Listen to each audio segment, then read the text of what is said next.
ओम नमो भगवते वासुदेवाय नमो नमः।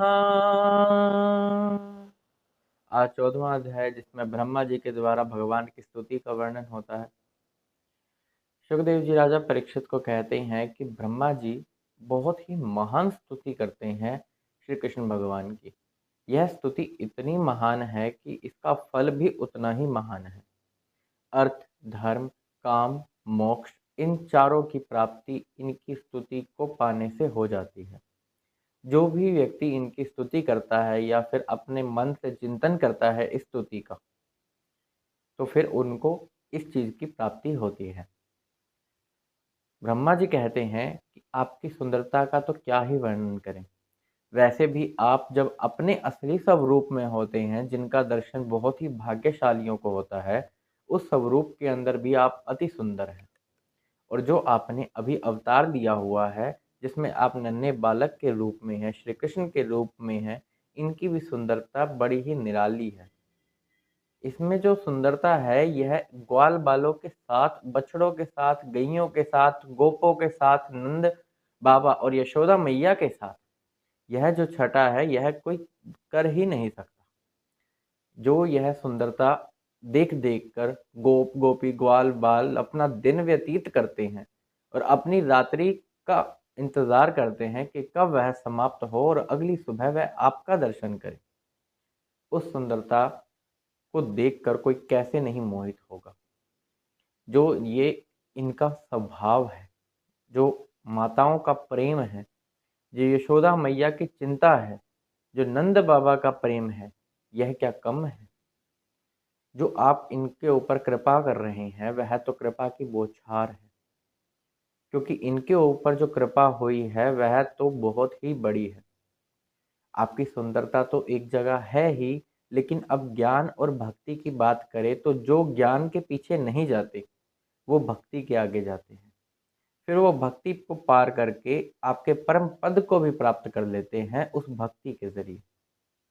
क्योंकि भक्ति में वो श्रेष्ठता है जो आपको तक बांध के रख देती है, जैसा कि यशोदा मैया का प्रेम देखा गया था ठाकुर जी के प्रति, जो पूरे विश्व को बांध के रखते हैं, जिनके रोम रोम में ऐसे ऐसे कई ब्रह्मांड समाये हुए हैं। उनको एक ऊखल के साथ यशोदा मैया ने बांध दिया। और दिन रात जो इनको दर्शन हो रहे हैं, जो आप ग्वालों के साथ बैठ के खा रहे हैं, आपके हाथ में दही भात है और वो आप भर भर के खा रहे हैं और ग्वालों को खिला रहे हैं, माखन की चोरी करते समय बंदरों को बांट रहे हैं, अपने सखाओं को बांट रहे हैं।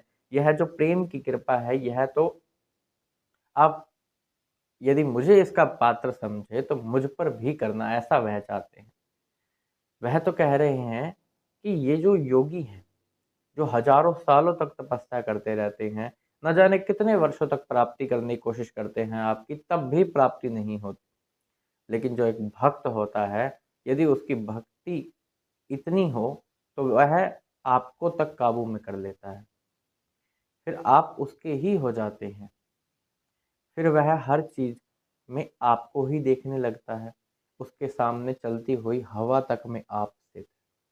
उसके सामने यदि कोई वृक्ष है तो वह भी आप ही है। सबकी आत्मा उसके लिए आप ही बन जाते हैं, जिस वजह से उसके मन में किसी के प्रति कोई द्रोह रहता ही नहीं है। और कैसे ही होगा जब वह सब जगह अपने श्री कृष्ण को देख रहा है तो उनसे ही द्रोह करना, यह तो ना समझी है।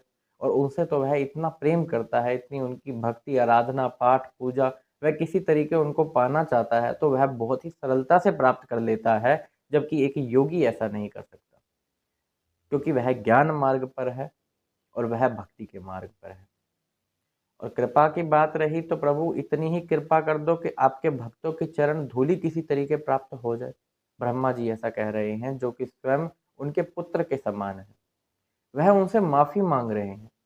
वह उनको यहाँ तक कि यह कह रहे हैं, कोई यदि हो सके तो पशु पक्षी ही बना दीजिए मुझे, जब आपने यह जन्म ले रखा है कि आपके दासों का एक दास बन के रह जाऊं मैं। तो उस दास के रूप में मुझे सेवा करने का जो अवसर मिलेगा वही मेरा सौभाग्य होगा। सारी कृपा प्रभु आपने इन पे की हुई है, और जो मैंने अपनी माया को विशाल समझा वह भी आपकी ही दी हुई है।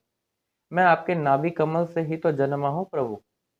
तो फिर भी मुझे अपनी माया पर घमंड हुआ और आप ऐसे-ऐसे अनेकों अवतार लेके लीला करके, विलास करके हमें यह समझा देते हैं कि यह जो माया है, यह तो मेरी ही है। अब श्री कृष्ण भगवान की जो माया है, उन्हीं से ही जन्मे हैं ब्रह्मा जी। और ब्रह्मा जी अपनी माया चला रहे थे भगवान पे, और ब्रह्मा जी क्षमा याचना करते हैं कि मुझसे भूल हो गई है कि मैं अपनी माया का प्रयोग आप पे कर रहा था। आप मुझे क्षमा कर दीजिए। कुछ इसी प्रकार से जैसे कि एक माँ के गर्भ में एक बच्चा होता है, और जब वह गर्भ में हाथ-पैर मारता है, तो माँ उसे अपराधी नहीं समझती। तो आप भी मुझे इसी प्रकार क्षमा कर दीजिए, क्योंकि मैं भी आप में ही हूँ। जब इतने सारे ब्रह्मांड आप में समाये हुए हैं, तो हम भी प्रभु आप में ही हैं, और आप हम में हैं एक आत्मा बनकर।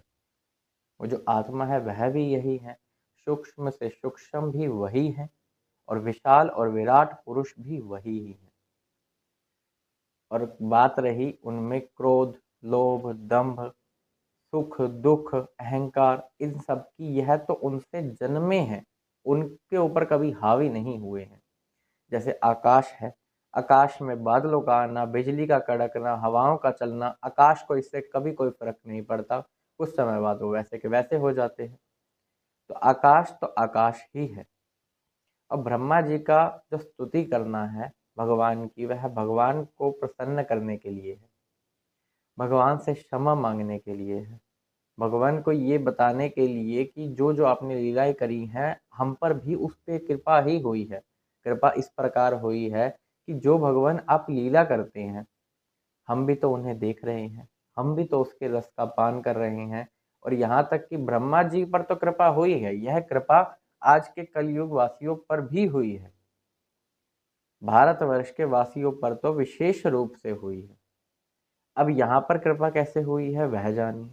ये कृपा इसलिए हुई है क्योंकि जो उस समय घटनाएं व्यतीत हो रही थी, जो उस समय लीलाएं हो रही थी, जो उस समय कृपा के पात्र बन रहे थे राक्षस तक, पूतना, अकासुर, बकासुर, यह भी।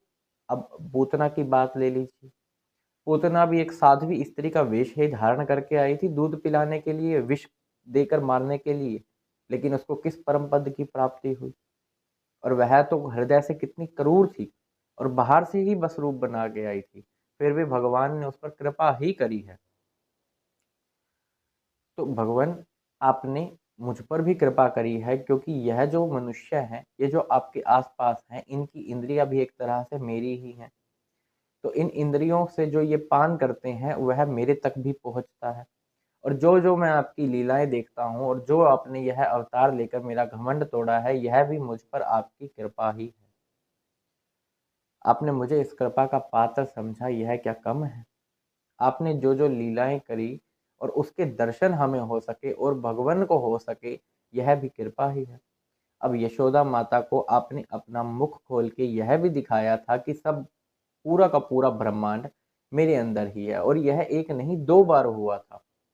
पहली बार तो तब जब आपने जबाई ली थी, और दूसरी बार तब जब आप माटी खा के आए थे और मैया आपका मुख देखना चाहती थी।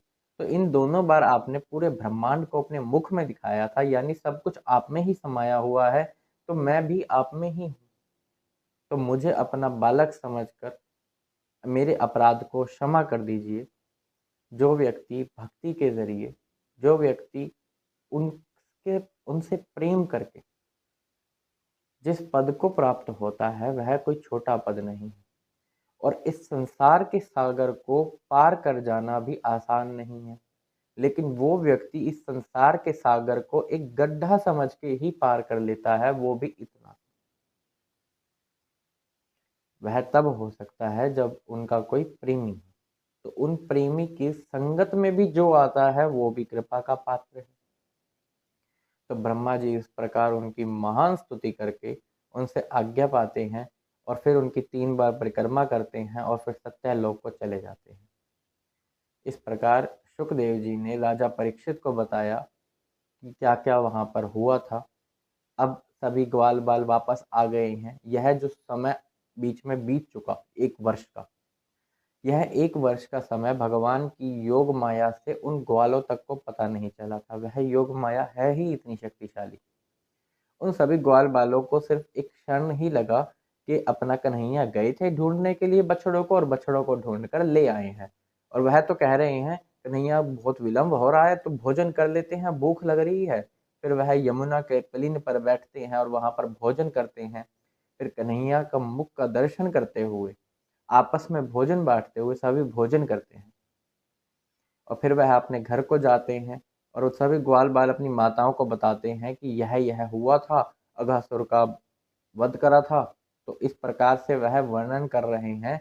यह लीला 5वें वर्ष की है, लेकिन वर्णन 6ठे वर्ष में हो रहा है। तो परीक्षित, तुमने मुझसे जैसा पूछा था, तो मैंने तुम्हें बताया।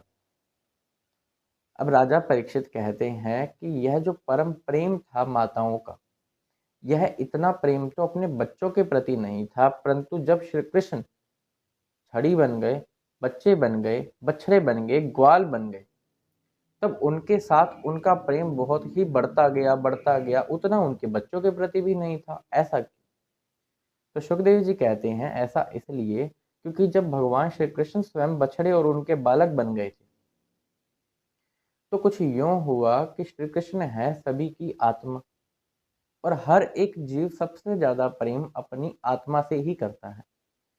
वह यह जानता है कि यह शरीर उसका नहीं है, और वह अपनी आत्मा से ही ज़्यादा प्रेम करता है, और वो तो आत्माओं की भी आत्मा है, तो उनसे प्रेम होना,